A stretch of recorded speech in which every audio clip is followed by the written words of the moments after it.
personality and a purpose. When she became a mother, she really came into her element in some ways.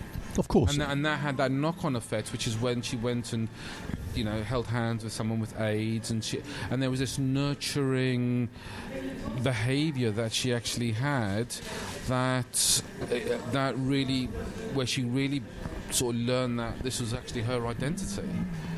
And when you take because that away, there's power in identity. That's right. And one of the key things I tell my patients is find your identity first, and then the best person you can ever be is yourself. But the thing is, but let me ask you this question though: what if people don't actually like who they are? Because some people don't. They don't want to be who they are.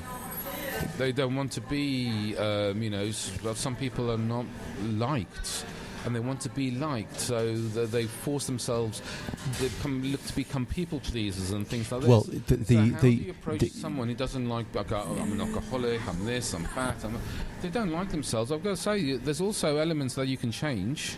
Yeah, I mean, you can change your natural traits. The point is, let me give you the worst possible example, which is psychopaths.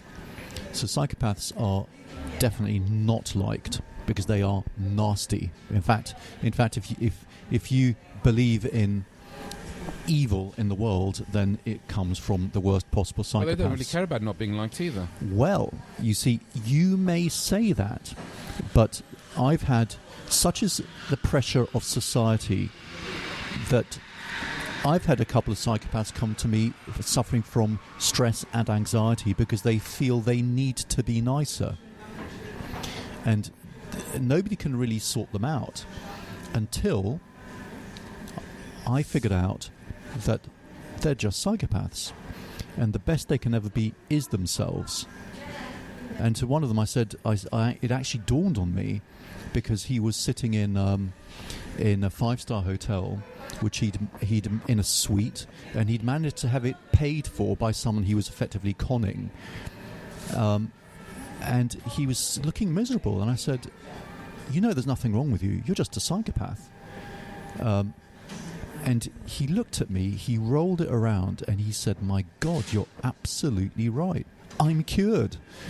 Now, people say, how on earth can you encourage a psychopath to be a psychopath? And the answer is clear, that they will never change because they are who they are. So much better than they are open and straightforward about it, so you know what you're dealing with when you engage with them, versus someone who will manipulate you and take advantage of you because they're hiding it, like a charming psychopath.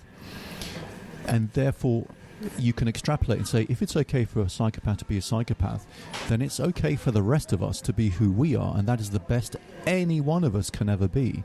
Which then takes us straight back to political correctness, because if you're forcing equal outcome on people, then people are less than who they are because they're always trying to achieve something which might not be tailored to them, and therefore they will be unfulfilled.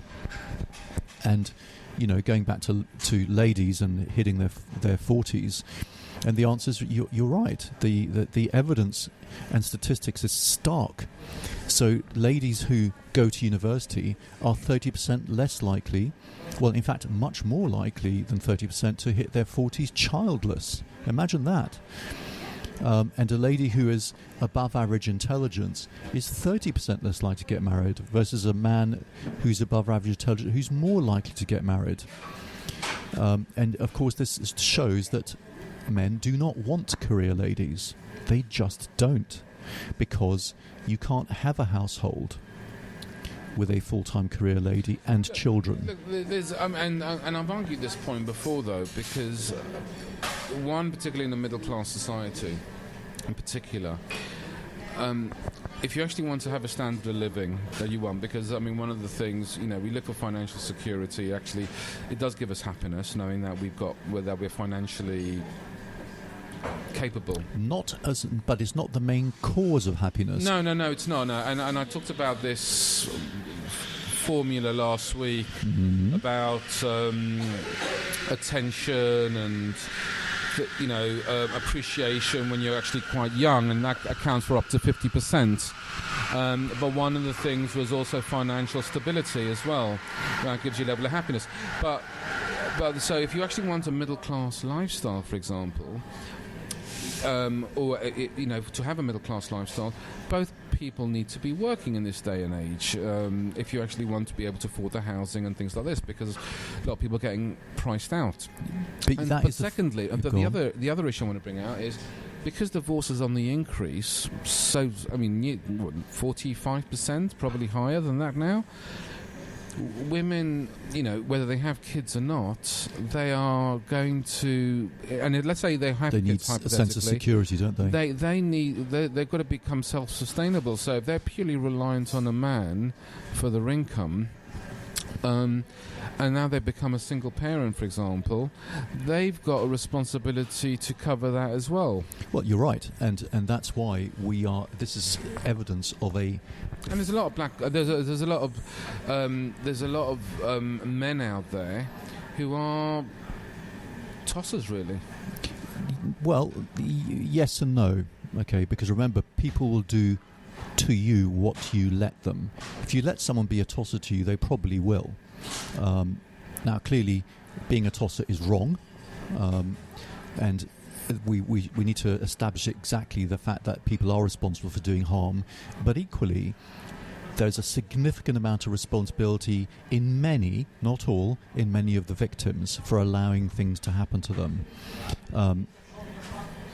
But one of the key things to understand is that what you said is a sign of a disintegrating, failing society, because structure and roles are becoming fluid, they're disappearing, they're disintegrating, and you can't have any functioning society without structure and roles, as you know. And part of that is male-female differences. And that's why people are getting unhappier, because they don't know where they are. There is increasing uncertainty, and people are being told, no, you can get whatever you want, you can become whoever you wish as long as you try hard enough. And that is the source of one of the sources of great jealousy and resentment in modern society, the lie of Western society being told to people through government, through social media, and it's complete rubbish, because at the end of the day, we're humans here on this planet to procreate, and it's as simple as that. We're nothing more, nothing less, and very special because of it. But if you try and be anything other than that, then you become less than who you are. So, to give you an example, that doesn't mean settling for less, though. Humans are children. They need to be led, and therefore it's now the responsibility of the government. If women are told you should behave like men, put off having children and go to work, then what will happen is supply and demand rules come into force, and if you double the labour force, then you devalue the value of a labourer, so they will earn less money. There was a lovely little moment during this tide change where women were going to work, and suddenly you got the households still with the old style mortgages where they had double incomes, and then everyone was celebrating, going, wow, now these couples are yuppies and they can afford whatever they want, and they're having 2 expensive cars. And what you've noticed is that, of course, the tide change has now switched, and now the value of labour has dropped. So now double income households are effectively having the same standard of living as a single income household. So that is the stupidity of telling people that they are all the same. Now you add in immigrants who then come and take all the lowest paid jobs, and therefore... No, hold on a second. They don't come and take these paid jobs. They come and do the jobs that other people were unwilling to do.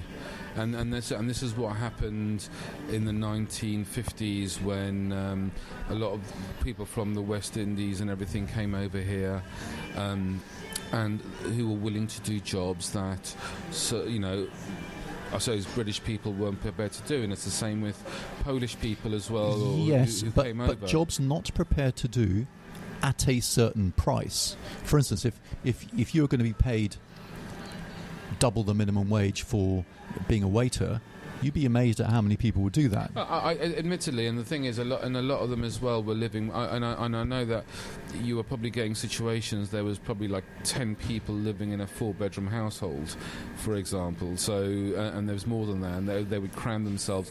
But the thing is, it was a choice that they made.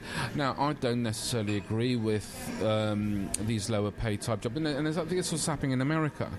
You get a lot of the people coming from Latin America, and they're encouraged to come from Latin America so they can work as maids at below minimum wage. But you see, the paradox is that immigrants coming over, taking minimum wage jobs because no one else will, and then, guess what? They then go straight to universal credit and get their wages topped up. So effectively, the British taxpayer is subsidising immigrants to come to work as on minimum wage. So they're subsidising Starbucks, for instance. The huge difference between now and 20 years ago, when we had, as you say, people from India, people from Africa, and so on. Those people a large number of those people were members of the Commonwealth, so they were still British. Nowadays, you get immigrants coming in, and you can bet your life the last thing they think of themselves as British. I'm sorry, I missed that. 20 years ago and before then, you had members of the Commonwealth flooding in, and they consider themselves, quite rightly so, as British. Nowadays, the immigrants coming in, the last thing they will consider themselves as British. They consider themselves as Polish, Slovakian, and their main aim is to take money out of the country and send it back to their families.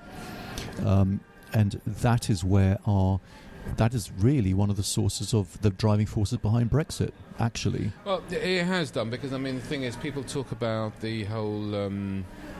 people talk about things like the NHS and immigration is good. No, I think immigration is good. I think it's getting quality immigration. But the thing is, some of the strain on the NHS because of a level of immigrants, and even on the educational system. I mean, I know there's certain schools where there's like about 20 different languages in a classroom, for example. And it does put a strain on teachers. It puts a strain on the amount of people you actually have to hire, and on the schooling.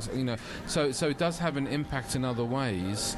And same with the NHS. I mean, I remember people, I read a few years ago that people were literally coming off the plane and going straight to the NHS and having a rash dealt with an A&E that they'd actually been carrying for 2 years or something. Or go and have quintuplets suddenly. Right. But the thing is, it's also the responsibility, for example, of the NHS to put things in operation. Like, for example, I think it was in Australia, if you didn't have a medical card, you actually had to pay an amount of money to be able to be seen, because the medical card meant that you actually paid your taxes. Because I was actually arguing this with I was debating with my daughter the other day about the age of elections, for example.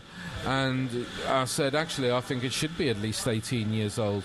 And in fact, I think it should only be for people who are actually paying tax. Because she originally asked me about people who go to prison, should they be entitled to vote? And I said, well, no, because they're not really contributing to the society. And unless you're contributing and actually paying a level, and you're paying tax to be able to do so, that's what should make you entitled to vote. So a 16-year-old can't, because they're not working. Because the legal age here is 18 years old. And even 2 years earlier, they were probably playing with toys and things like this, or PlayStations and things like this. So they don't understand the educational system. So until you start paying tax and start contributing, then you understand where the money's going and so how your money is spent. So what's your answer about Greta Thunberg, this 16-year-old autistic lady who's heading up climate change? Is she autistic? I wouldn't say. I can't. Asperger's or autistic, one of those things. She's certainly heavily on the right spectrum. If this is her passion, she should go for it. I don't think. But the thing so is she unfit to vote? Sorry? Is she unfit to vote at the age of 16? but that's her only contentious issue that she's actually challenging. She's not she hasn't got a breadth of knowledge enough to be able to discuss all the other matters, is she? So you'd say that she shouldn't have the vote? No.